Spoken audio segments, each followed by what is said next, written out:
Bismillah, Assalamualaikum warahmatullahi wabarakatuh. Ketemu lagi dengan saya Mitro. Oke, apa kabar teman-teman semuanya? Semoga teman-teman semuanya sehat semuanya ya.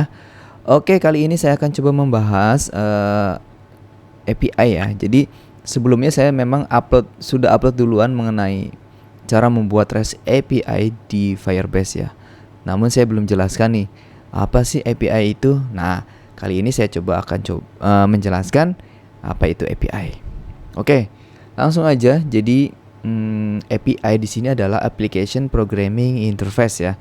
Jadi di dalam dunia pemrograman saat ini API justru perlu ya, karena dengan berkembangnya bahasa pemrograman yang saat ini semakin berkembang, kemudian banyaknya macam-macam aplikasi ya, ada aplikasi desktop, mobile, dan aplikasi web gitu kan. Nah, makanya diperlukan suatu API. Jadi ketika kita menggunakan API, nanti data itu bisa dipakai bersama-sama ya. Terserah nanti mau bahasa pemrogramannya apa, mau tipe atau jenis aplikasinya apa, bebas. Jadi lebih fleksibel. Oke, saya mau tunjukkan nih bentuk dari database tuh kayak gimana sih ya bagi yang baru-baru awal belajar gitu ya. Nah, jadi kan database itu macam-macam ya, ada SQL gitu ya, ada NoSQL gitulah ya. Jadi saya contohkan kalau yang MySQL-nya kita contohkan MySQL. Nah, ini contohnya ya kayak gini ya. Jadi MySQL ini database ya. Jadi ada ID user di dalam tabel. Ini nama database-nya user, kemudian nama database-nya ini, kemudian ini adalah nama tabelnya, tabel user. Nah, di dalam tabel user itu ada ya seperti ini ya, kolom-kolomnya ya. Di dalam tabel ada kolom ID, nama lengkap, username, password, level gitu ya. Nah, ini contoh aja sih ya. Nah, kemudian contoh database yang kedua ini kan nih dari database yang kedua itu saya di sini ya, ada database di database-nya Firebase. Jadi Firebase adalah layanan Google yang menyediakan ya ini ada macam-macam nih. Termasuk salah satunya adalah real time database. Nah, real time database bentuknya seperti ini. Nah, nggak jauh beda dengan yang ini ya. Nah, di sini ada buku telepon. Ini ibaratnya kayak tabelnya ya, tabel buku telepon. Nah, isinya ada ID. Nah, di sini ID-nya seperti ini ya. Kemudian ada kolom nama dan ada kolom nomor HP. Nah, itu adalah bentuk dari database. Nah, kemudian berikutnya adalah bentuk dari API. Nah, dari database ini kita harus ubah dulu formatnya menjadi format API ini. Nah, format data di API itu biasanya adalah menggunakan format JSON. Nah, format JSON-nya seperti apa bentukannya? Nah, format JSON itu seperti ini. Ya, jadi sama mirip kayak objek ya. Bedanya adalah ada tanda kutip nih di setiap propertinya ya. Ininya ya. Nah, ini bedanya sih itu ya. Kemudian ada perbedaan yang lainnya. Tapi intinya ya, ini adalah bentuk JSON ya, JavaScript Object Notation. Nah, jadi kalau misalkan dari database nih, data format seperti ini atau seperti ini, ketika sudah diubah menjadi ini menjadi JSON ya, API ini nanti data ini bisa digunakan untuk konsum dari aplikasi-aplikasi yang berbeda-beda platform ya, dan berbeda-beda bahasa pemrograman, itu nggak masalah seperti itu. Jadi data yang ada di database bisa digunakan di aplikasi manapun ya, gitu. Itu jadi fungsi dari API. Makanya API itu akan mempersatukan kita untuk terhubung dan dapat berinteraksi dengan aplikasi lain. Oke, jadi kemudian berikutnya adalah REST API. Nah, kalau tadi kan API itu bagian besarnya ya. Nah, ini dari ini sub dari API itu ada namanya REST API, Representational State Transfer. Nah, Jadi di REST API ini itu adalah eh jadi REST itu adalah membuat suatu aturan nih, saya garis kasih tebel ya tulisannya nih. Sedangkan API adalah penghubung. Ya, jadi di REST API ini kita buat aturan gitu. Nanti datanya kira-kira apa nih yang mau ditampilkan di sini gitu kan. Tuh. Atau datanya itu misalkan kita bikin endpoint, kita atur gitu ya, kita bikin REST API untuk ngambil data seluruh. Berarti endpointnya, ininya alamat URL-nya kita siapkan endpoint untuk mengambil seluruh data misalkan kayak gitu. Nah, tapi kadang kita juga perlu nih, misalkan saya ngambilnya cuman satu data gitu ya, satu data tuh satu ini nih, satu ini ya. Nah, satu data dengan apa ya, istilahnya sebagai ID sebagai inputannya. Saya mau ngambil data dengan ID ini gitu, nanti yang muncul ini gitu. Nah, nanti kita siapkan endpointnya ini, endpoint khusus untuk memanggil satu data dengan menambahkan parameter ID di sini. Begitu. Ya, jadi kita sudah siapkan. Kemudian bagaimana caranya kita mau mendelete data nih? Mendelete salah satu data di sini. Nah, itu kita juga gunakan endpoint yang endpoint ini mungkin sama ya, tapi metodenya berbeda. Tapi perlu kita siapkan di REST API-nya gitu. Nah, makanya di sini di slide berikutnya, jadi di REST API itu ada namanya HTTP method. Jadi kalau kita mau ngambil data itu pakainya get. Kalau mau nge-create data itu pakainya post. Kalau mau mengupdate data pakainya put, dan mau ngedelete itu pakai metode delete. Ini adalah HTTP method. Jadi kalau misalkan tadi kan kita punya endpoint ini ya. Nah, endpoint ini kalau mau ngedit, mau ngedelete data ya berarti nanti kita pakai metodenya di sini adalah metode delete. Nah, seperti ini. Dan kalau mau mengupdate data berarti pakainya put ya. Nah, seperti itu. Jadi kita bikin aturan-aturannya ya. Jadi kalau misalkan ada user pakai metodenya delete, nanti harus ngedelete data nih. Tapi data yang mana? Itu berarti harus ada inputan atau parameter ID untuk menandai ID mana yang harus di delete. Nah, itu harus dibuat dulu REST API-nya.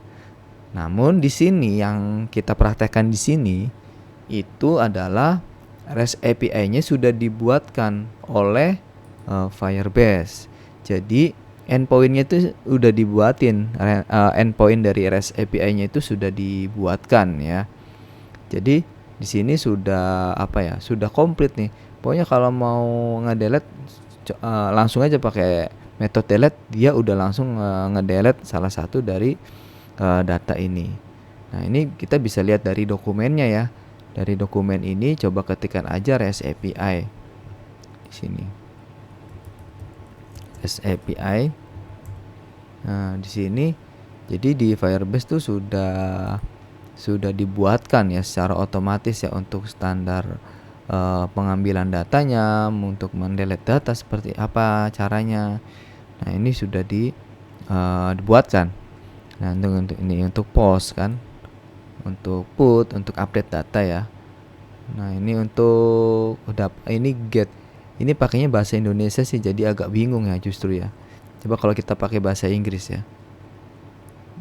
Nah, kalau kita pakai bahasa Inggris itu lebih enak bacanya sebenarnya. Jadi di sini ada metode get ya untuk membaca data. Nah, caranya gimana? Ya sama sebenarnya, pakainya alamatnya endpointnya ini. Tapi metodenya adalah metode get. Nah, sama juga. Nah, ini kan untuk yang put gimana? Untuk yang put juga sama. Endpointnya tetap pakai yang ini.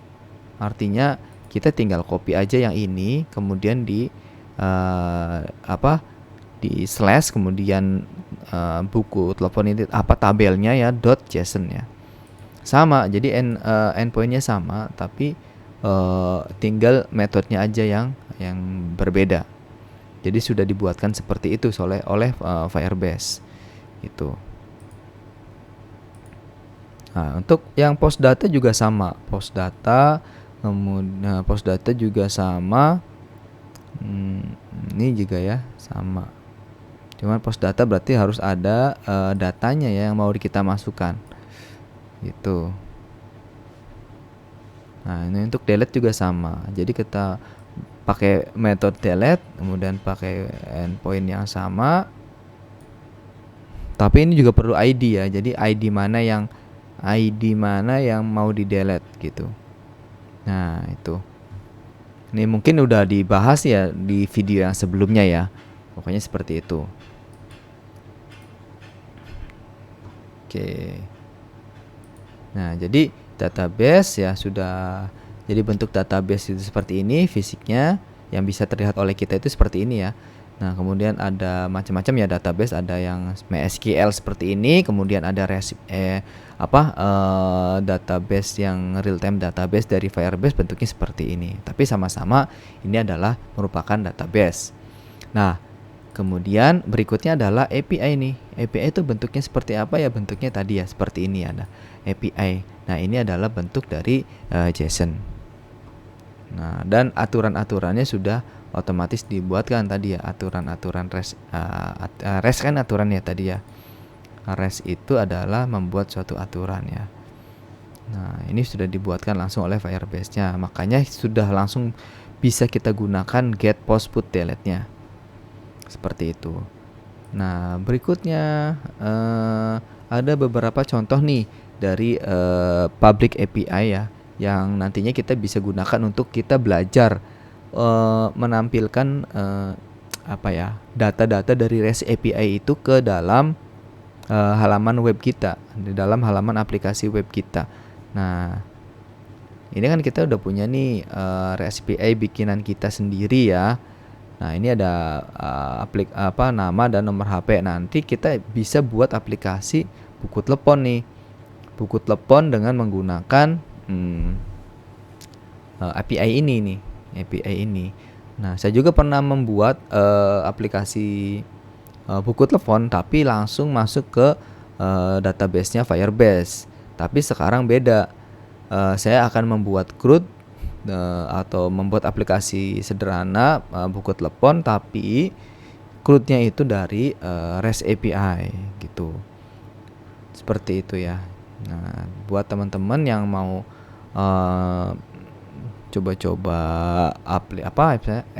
REST API public yang lain juga bisa pakai alamatnya, bisa kunjungin ini ya, dummy JSON. Nah, dummy JSON juga kita coba ya. Dummy JSON seperti apa? Nah, dummy JSON itu seperti ini. Nah, di sini ada data produk nih. Jadi sudah disediain data-data ya. Ini ada data user juga nih, data user. Nah, ini data user. Nah, ini data user, ada ID, first name, last name ya kan, ada age, gender dan lain sebagainya. Nah, dari data ini udah disediain nih, ada banyak nih datanya nih. Ada 27 item disediakan data dummy-nya. Nah, dari data ini coba nanti kita latihan. Teman-teman bisa menampilkan data ini ke halaman web kita. Ini kan masih di API ya. Nah, tapi kita coba manfaatkan data-data ini dan tampilkan ke halaman web kita nanti di aplikasi web. Ya gitu, bisa seperti itu. Dan macam-macam ya, di sini masih banyak lagi. Ini ada OMDB API ya, ini buat macam-macam film nih di sini API. Kemudian nih ada lagi nih ada yang namanya API Quran. Nah, di sini juga ada API untuk jadwal sholat. Jadi ini udah otomatis gitu. Kalau kita mau bikin jadwal sholat ya kayak di masjid-masjid kayak gitu, ada jamnya, kemudian tiap jam tiap sholat gitu ya, sholat duhur, asar, subuh, maghrib, isya gitu. Nah, itu ini udah otomatis update. Kemudian di sini ada Zilla Labs, ini ada buat konversi juga ada di sini. Di Silabs sini ada konversi satuan kayak gitu. Kita nggak perlu ngitung manual ya, jadi kita nggak perlu ngitung misalkan konversi kilometer ke sentimeter. Kita bikin rumus misalkan untuk 1 kilometer ke sentimeter tuh harus digimanain gitu kan. Nah itu nggak perlu, nanti kita tinggal masukkan aja inputannya berapa yang nilainya yang mau di-convert gitu kan. Kemudian satuan awalnya apa, kemudian satuan akhirnya apa. Udah ketika di istilahnya di input, nanti kita langsung dapat hasilnya dari API-nya. Seperti itu. Nah, kemudian di sini gimana caranya sih ngambilnya? Ngambil data dari ini ya. Ngambil data dari ini itu gampang banget. Caranya yaitu menggunakan fetch nih, yang saya kasih contoh adalah menggunakan fetch JavaScript. Jadi fetch itu adalah suatu fungsi bawaan dari JavaScript. Nah, fetch itu formatnya seperti ini. Pokoknya teman-teman gampangnya sih seperti ini lah ya. Fetch. Nah, di sini ada parameter yang pertama ini adalah yang di dalam kurung ini adalah URL-nya ya, endpoint-nya. Jadi endpoint yang ada di sini tinggal di copy aja, salin, kemudian di paste ke sini. Nah, untuk mendapatkan datanya di console log, nah di sini ya. Jadi ketika kita console log data, otomatis data dari API ini, dari REST API ini akan muncul di console log kita. Nah, ini. Jadi fetch ini kalau misalkan tidak jadi di dalam fetch ini ada dua parameter ya. Jadi parameter pertama itu adalah URL-nya. Kalau misalkan kita mau pakai parameter kedua itu adalah untuk settingannya ya. Jadi contohnya seperti ini.